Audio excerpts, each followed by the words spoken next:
आदाब नाज़रीन, इस्तकबाल है आपका हमारे इस प्रोग्राम जानकारी से कामयाबी तक में। जैसा कि आप सब जानते हैं कि हमारे इस प्रोग्राम के ज़रिए हम आपको बताते हैं हर उस नेशनल स्कीम के बारे में जो जुड़ी है आपके फ़ायदे से। कहते हैं हिंदुस्तान एक ऐसा मुल्क है जहां कोस कोस पर पानी और हर 4 कोस पर बोली बदल जाती है। यही खास बात है यहाँ की मिट्टी में भी। कहीं तिलहन और चावल की फसल है तो कहीं गेहूं के लहलहाते खेत है। फसल कैसी होगी ये तय करती है मिट्टी। मिट्टी में क्या कमी है और कितने न्यूट्रिएंट ज़्यादा हैं, इसके बारे में अगर हमें पहले से ही मालूम हो तो किसान अपनी फसल की पैदावार अच्छी ले सकते हैं। इसी मकसद के मद्देनज़र 2015 में मरकज़ी सरकार ने सॉइल हेल्थ कार्ड योजना शुरुआत की और इसी के बारे में आज हम जानेंगे हमारे इस प्रोग्राम में। आज हमारे साथ मौजूद हैं हमारे खास मेहमान प्रिया रंजन जी, जो कि जॉइंट सेक्रेटरी हैं INM department of agriculture and farmers welfare government of India के। प्रिया रंजन जी, आपका हमारे इस प्रोग्राम में इस्तकबाल है। इससे पहले कि हम आपसे बात करें सॉइल हेल्थ कार्ड स्कीम के बारे में, आइए एक नज़र डालते हैं इससे जुड़ी एक रिपोर्ट पर। लोगों को पता ही नहीं होता है कि मिट्टी की जांच के क्या क्या फायदे हैं। बिना जाने कि जमीन को क्या क्या चाहिए लोग उस पर खेती करते रहते हैं और अपने मन से ही रसायन डालते रहते हैं, जिसकी वजह से उन्हें सही से उत्पाद नहीं मिल पाता है। पहले तो मालूम ही नहीं था कि सॉइल चकासनी करना है कि नहीं करना है, लेकिन उसके बाद हमने जो सॉइल चकासनी करवाया तो बहुत सारे फायदे हुए। सरकार ने लोगों को मिट्टी की जांच के लिए जागरूक किया। इसके अंतर्गत उन्होंने सॉइल हेल्थ कार्ड स्कीम चलाई। सबसे पहले मेरे गांव में कृषि रथ आया था, वहां से जो गवर्नमेंट के जरिए हमें पता चला था कि ये आपकी जमीन चकासनी करना है। सॉइल हेल्थ कार्ड के अंतर्गत भरूच गांव के अक्षय जी को सॉइल हेल्थ कार्ड प्राप्त हुआ, जिससे उन्हें क्या क्या रसायन खेतों में डालने हैं उसकी जानकारी हुई। पहले तो फर्टिलाइजर ज़्यादा यूज़ करते थे, लेकिन उसके बाद पता चला कि ये ज़मीन के अंदर कौन सा तत्व चाहिए और कौन सा नहीं चाहिए। उसके बाद फिर हमने जो सॉइल चकासनी करने के बाद जो हमने खाद डालना यूज़ किया तो काफ़ी मात्रा में थोड़ी कमी भी आ गई फर्टिलाइजर यूज़ करने की। सॉइल हेल्थ कार्ड इस्तेमाल करने से अक्षय जी की फसल में काफी बढ़ोतरी हुई है और इनका खर्चा भी कम हुआ है।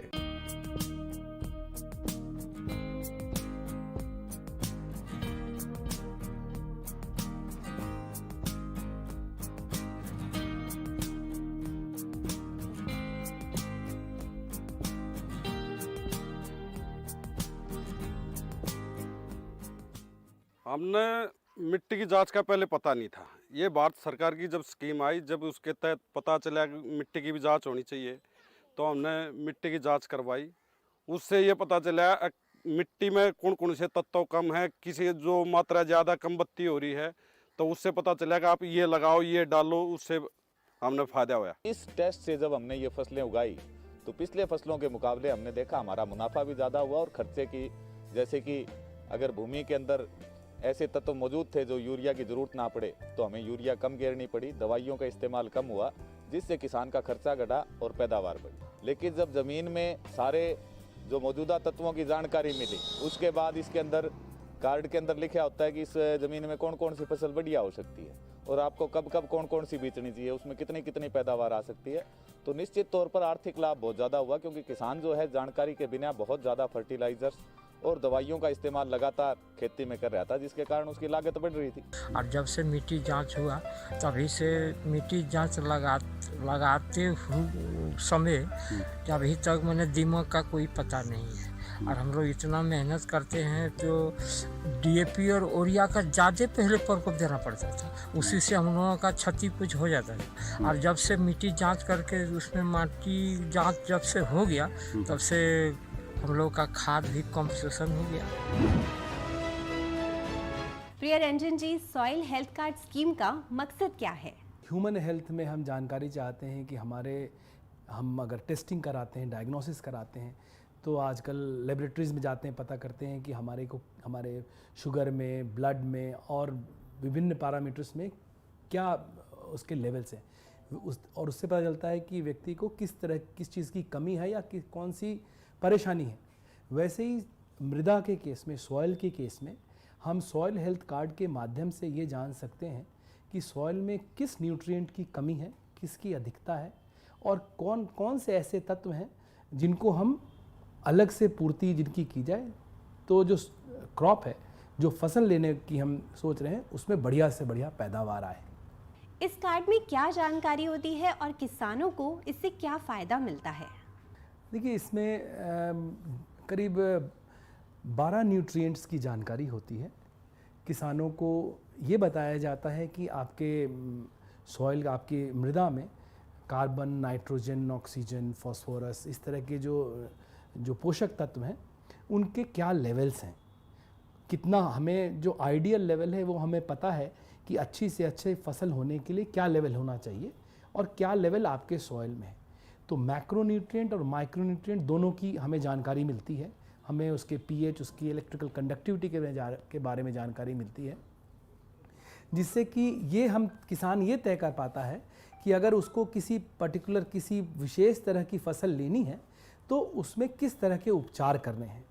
सॉइल हेल्थ कार्ड ये भी जानकारी देता है कि अगर हमारी सॉइल में किसी पर्टिकुलर न्यूट्रिएंट की कमी है तो उसकी आपूर्ति किस स्तर तक की जाए, कितना तो हम उसमें यूरिया, डीएपी, पोटैश हम डालें, या कितना हम उसमें ऑर्गेनिक मैटर डालें, जैसे ऑर्गेनिक फर्टिलाइज़र डालें, बायो फर्टिलाइज़र डालें, ताकि जो ऑप्टिमल प्रोडक्शन है, जितनी ज़्यादा से ज़्यादा जो पैदावार होनी चाहिए, उस ज़मीन से किसान को मिल सके। सॉइल हेल्थ कार्ड स्कीम अब तक कितनी कामयाब हुई और जिस मकसद के साथ इसे लॉन्च किया गया था, क्या वो पूरा हुआ?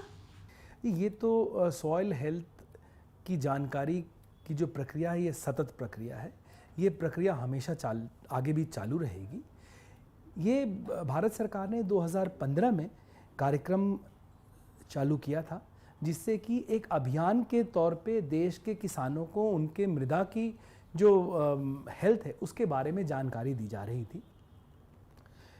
मैं ये नहीं कह रहा कि ये प्रक्रिया या ये टेक्नोलॉजी पहले उपलब्ध नहीं थी, लेकिन एक अभियान के तौर पे पूरे देश के किसानों को इसमें शामिल किया गया था। इसके लिए फाइनेंशियल जो सपोर्ट है भारत सरकार ने अपने सॉइल हेल्थ कार्ड स्कीम के माध्यम से प्रोवाइड कराया था। राज्य सरकारों ने बड़ा मेजर रोल प्ले किया, जिसमें कि किसानों को चयन किया, उनके खेतों का चयन किया, और उसमें जो मृदा की जो हेल्थ है उसकी जानकारी उनको, किसानों को उपलब्ध हो पाई, राज्य सरकारों को और केंद्र सरकार को उपलब्ध हो पाई, ताकि जो लार्जर पॉलिसी प्लानिंग है उसमें उसका यूज़ हो सके। क्योंकि सॉइल का हेल्थ हम जैसे उसका केयर करेंगे, जिस तरह के क्रॉप्स लेंगे, जिस तरह का एनवायरनमेंट है, वेदर है, उस पर डिपेंड करता है। तो ऐसा नहीं है कि 15 से 17 में हमने जब एक बार हेल्थ कार्ड बनाया और हेल्थ का परीक्षण किया, उसके बाद आवश्यकता नहीं। हर 2 साल में जब भी किसान कोई नया क्रॉप लेगा या नई पैदावार लेने का सोचेगा, तो उसको आइडियल कंडीशन में सॉइल हेल्थ की टेस्ट कराना चाहिए। सर, मिट्टी की सेहत की जांच किस तरह से की जाती है?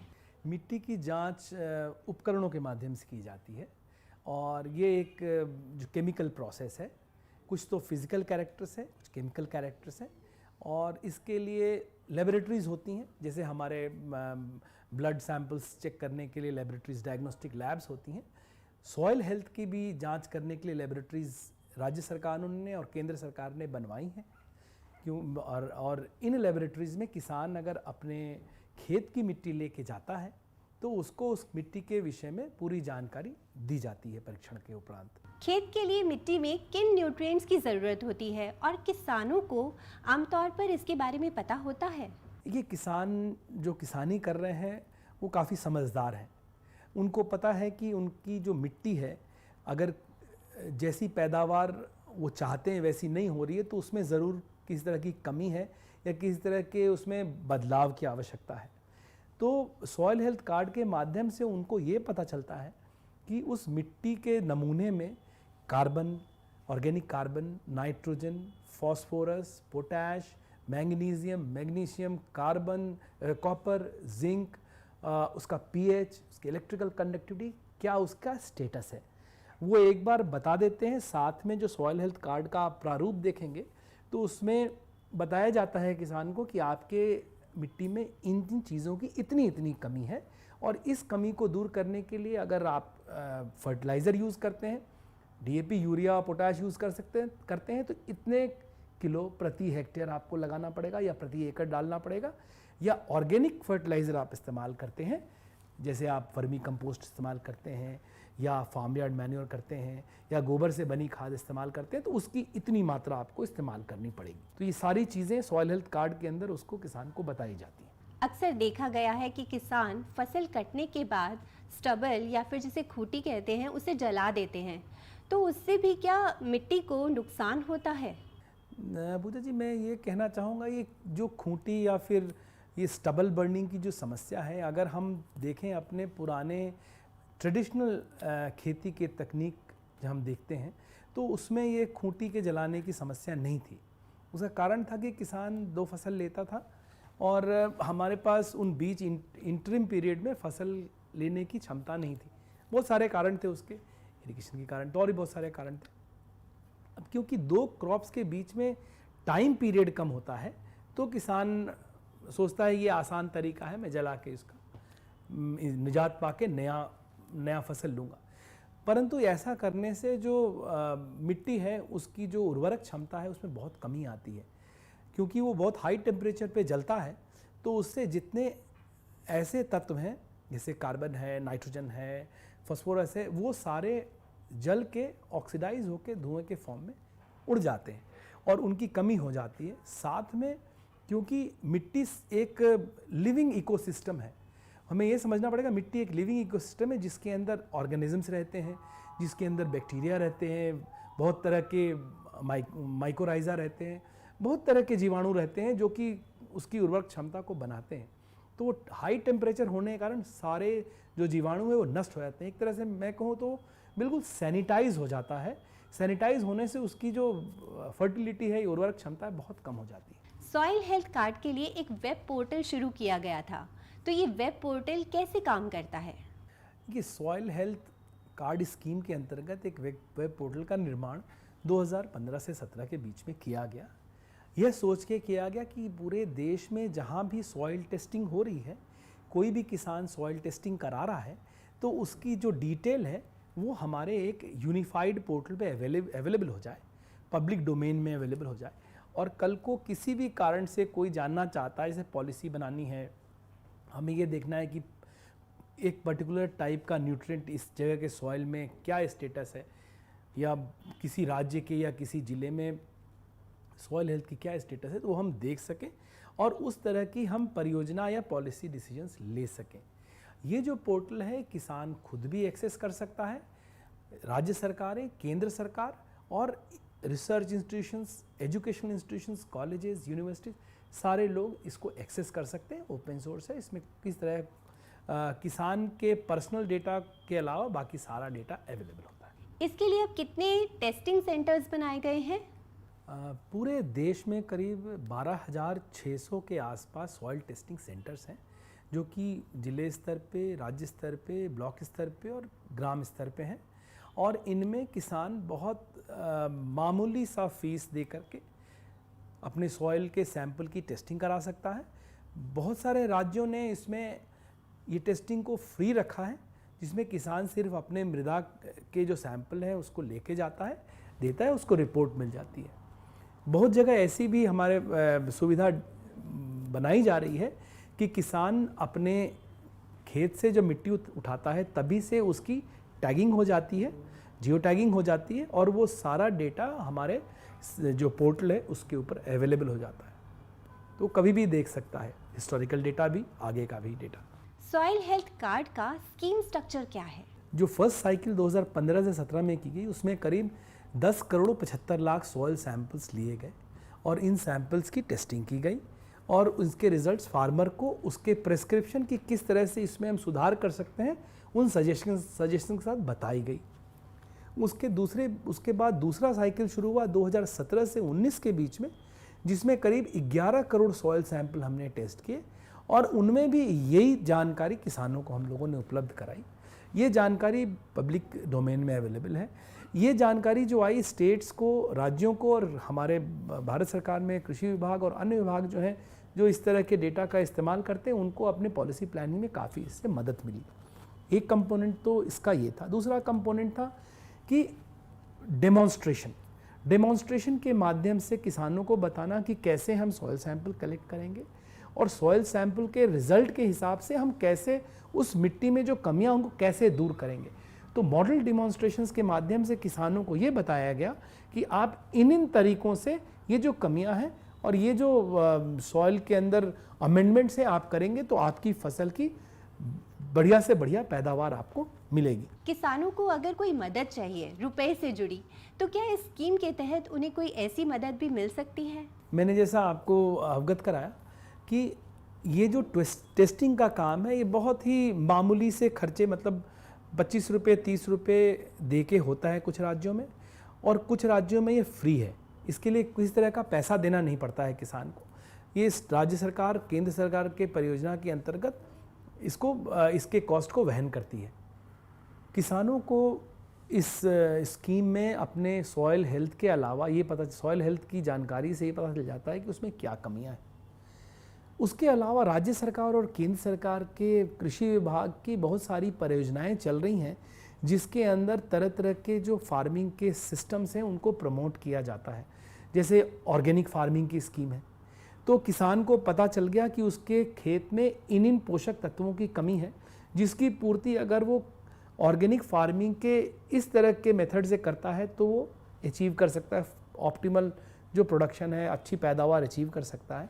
तो उस परियोजना में वो अपना खुद को शामिल करवा सकता है राज्य सरकार से।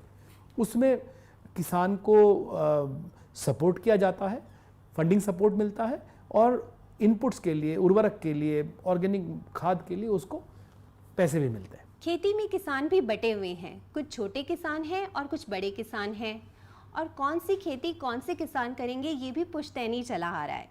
तो ऐसे में जब आप उन्हें सलाह देते हैं तो क्या वो मानेंगे?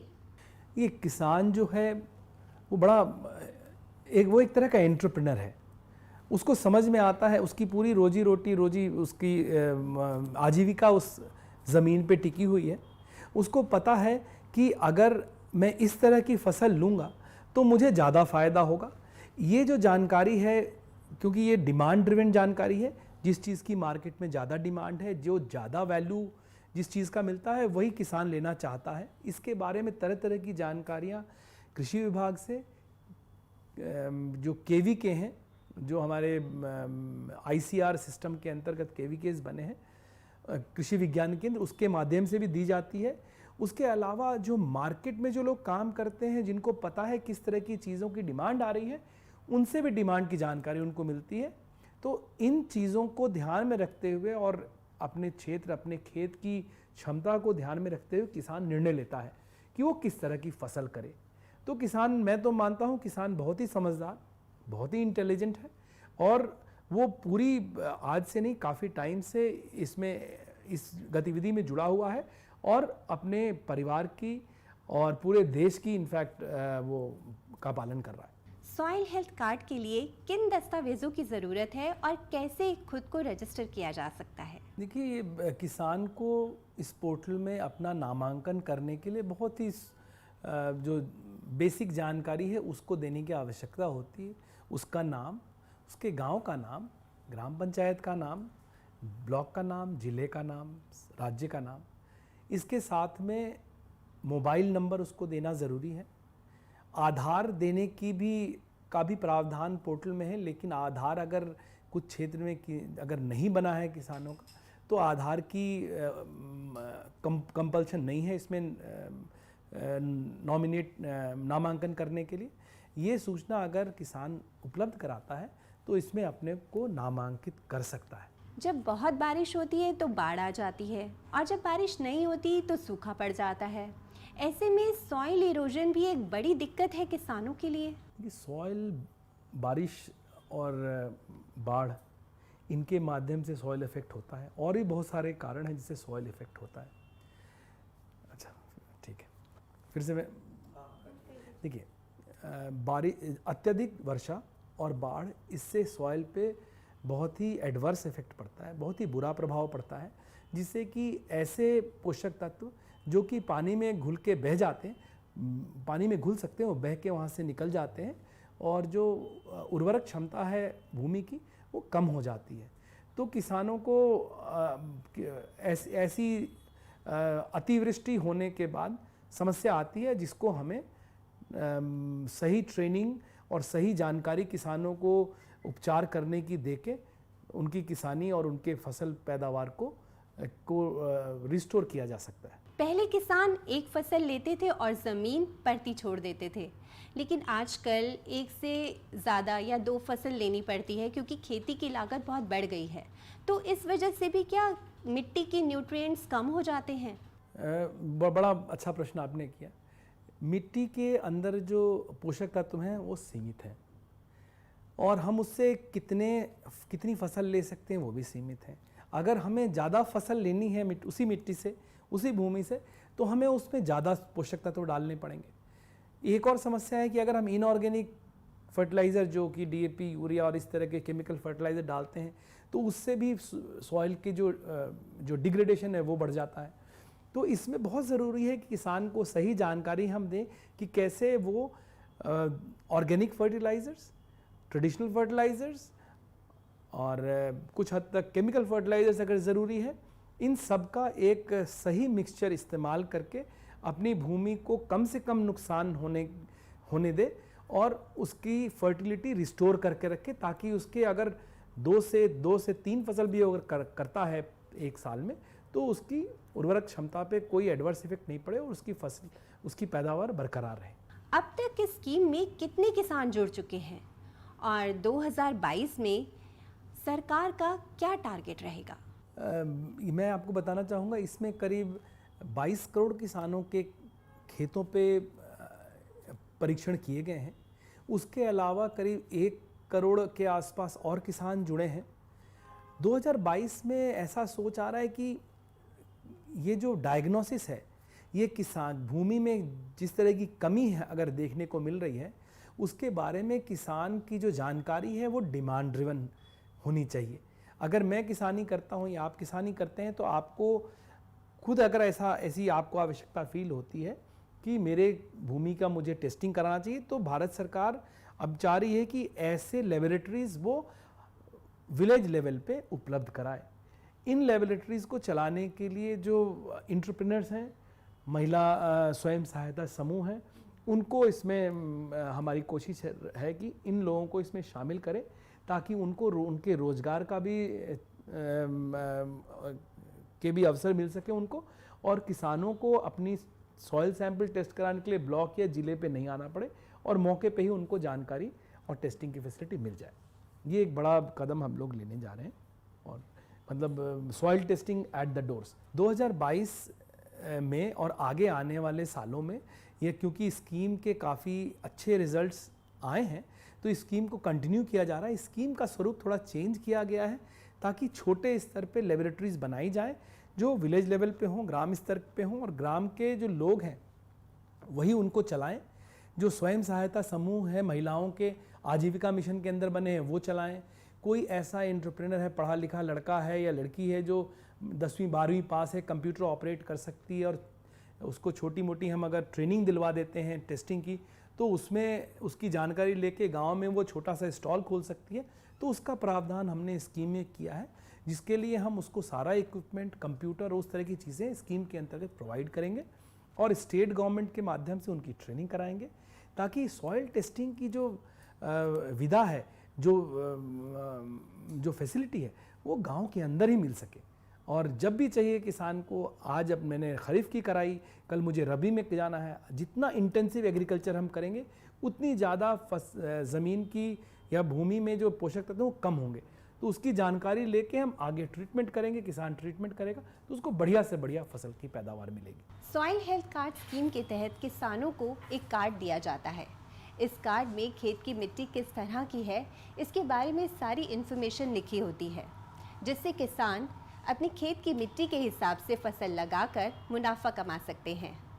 तो कैसे बनता है ये सॉइल हेल्थ कार्ड और किन दस्तावेज़ों की होती है ज़रूरत और इसके लिए कहाँ रजिस्टर कर सकते हैं, आइए जानते हैं।